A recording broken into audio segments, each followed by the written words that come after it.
Oke guys, and welcome back to my channel. Di video kali ini kita bakal melanjutkan pembahasan spoiler ataupun manga dari anime Shangri-La Frontier. Nah, di video kali ini kita bakal melanjutkan part sebelumnya. So buat kalian yang belum lihat pembahasan sebelumnya, kalian bisa cek aja di playlist channel ini. Tapi sebelum kita ke pembahasannya, buat kalian yang belum subscribe, jangan lupa subscribe dulu supaya Mimin semakin semangat dalam mengupload video. Dan jangan lupa kalian like video ini apabila kalian menyukai video ini.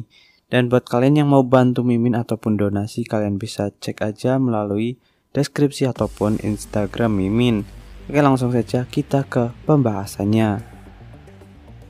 Nah, di video kali ini kita bakal memasuki manga chapter 54 dan mungkin saya akan bahas sampai chapter 57. Kali ini kita akan melanjutkan pembahasan sebelumnya, dan Sanraku yang penasaran memasuki wilayah yang dilarang oleh Bilak karena saking bahayanya. Tapi Sanraku mengabaikan peringatan itu. Nah, jadi sebelumnya si Sanraku ini sedang melakukan misi pencarian item bernama Magic Application Unit, tapi masih belum selesai. Dan di sana ada salah satu tempat yang dimana di situ terdapat gerombolan Scorpion Crystal ya, atau Crystal Scorpion yang merupakan monster level tinggi yang tentunya bahkan si Bilak ini yang levelnya tinggi nggak mampu mengalahkan, apalagi Sanraku untuk saat ini masih belum bisa mengalahkan. Tapi Sanraku yang penasaran dan ingin mencoba tantangan itu, ia pun memutuskan untuk pergi ke sana, guys. Waduh, bakal bagaimana ini nasib Sanraku? Mari kita lihat. Sesampainya di sana, Sanraku meloncat ke atas dengan skillnya. Di atas wilayah ini dipenuhi dengan kristal yang mencurigakan. Nama tempat ini adalah Crystal Cliff Nest atau sarang tebing kristal. Saat berjalan, tiba-tiba dari belakang kristal muncul sosok Crystal Scorpion yang berkamuflase menyerupai kristal. Monster itu menyerang Sanraku. Untung saja refleks Sanraku ini sangat cepat dan dapat menghindarinya.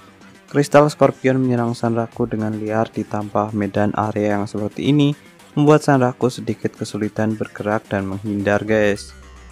Sanraku merasa belum mampu mengalahkannya, jadi misinya hari ini hanya keliling sambil mengamati, melihat wilayah sekitar sini. Kemudian dia juga sambil mengambil material-material langka yang ada di tempat ini. Tapi Sanraku teringat kalau Crystal Scorpion ini akan menyerang dalam kelompok. Benar saja, satu persatu monster Scorpion ini muncul dan menyerang Sanraku. Sanraku yang terkejut segera lari, guys, tapi sayang banget ia terbunuh. Untuk percobaan pertama Sanraku terbunuh, guys. Di lain sisi, Emul yang di kamar sedang memikirkan Sanraku yang tak kunjung pulang. Apa dia terkena masalah atau apa ya?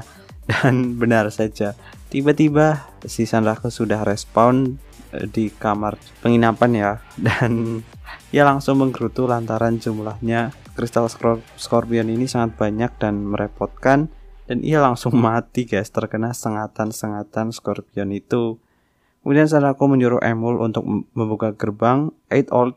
Emul langsung tahu kalau Sanraku pasti melawan kalajengking itu, padahal sudah diperingatkan kalau itu sangat berbahaya. Tapi Sanraku bukanlah tipe player yang langsung menyerah begitu saja, dan dia akan mencoba melawannya lagi. Dan dia teringat ada satu spot yang menarik perhatian Sanraku sebelum kabur sebelumnya. Di dalam kristal terdapat sesuatu item warna-warni dan ia membutuhkan sebuah kapak untuk mengambilnya. Ia pun kembali lagi dan membawa sebuah kapak. Ia memukul kristal itu dan mengambil item itu sebelum terbunuh. Sayang banget baru mengambil satu item. Kalajengking ini langsung menyerang Sanraku, guys. Dan untungnya Sanraku respon dengan berhasil membawa item. Jadi ia pulang nggak dengan tangan kosong, guys. Kemudian Sanraku melihat item itu. Nama item itu adalah Aron Calet Heart Lapis. Item ini adalah formasi kristal yang terbentuk oleh proses kompresi dan pemurnian berulang oleh monster pemakan kristal itu dan berlangsung sangat lama. Kemudian ini juga dibalut energi sihir yang padat. Ya, kemungkinan ini item yang cukup langka.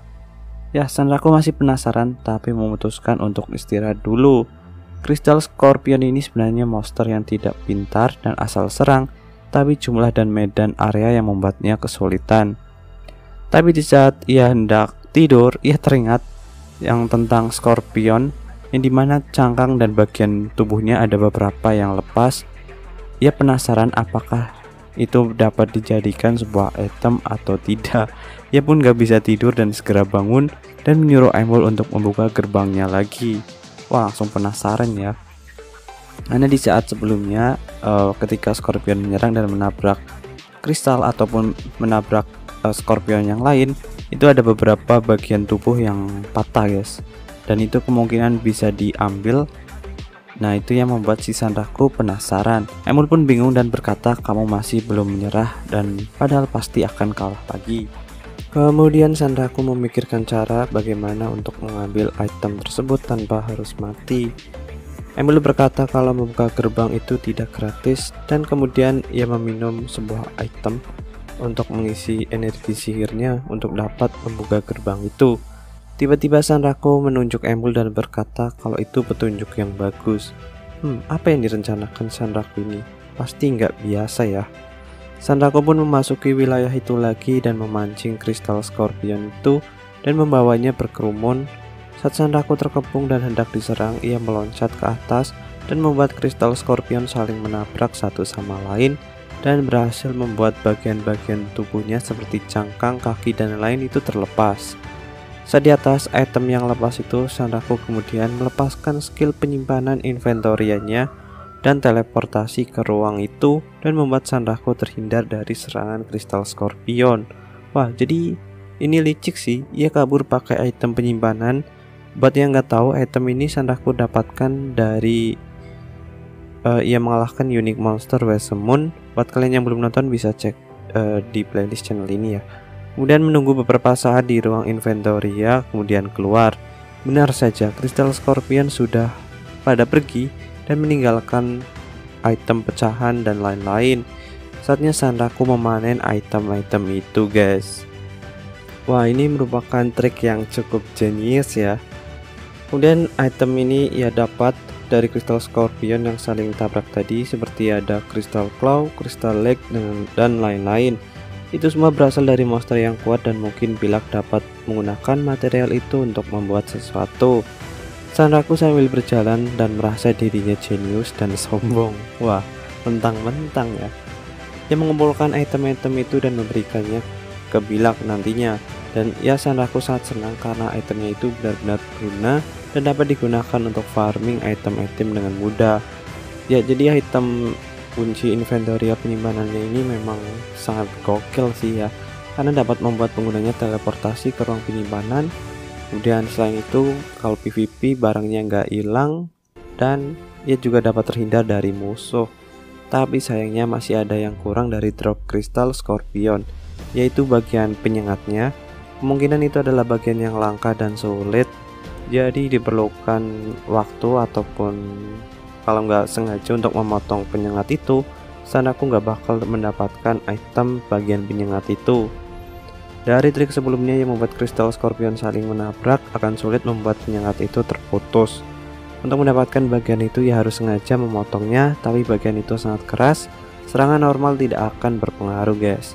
Ditambah medan area yang sangat sulit, Sanraku langsung terpacu dengan tantangan ini dan akan menghadapinya dan mencoba untuk mendapatkan bagian penyengat dari kristal Scorpion.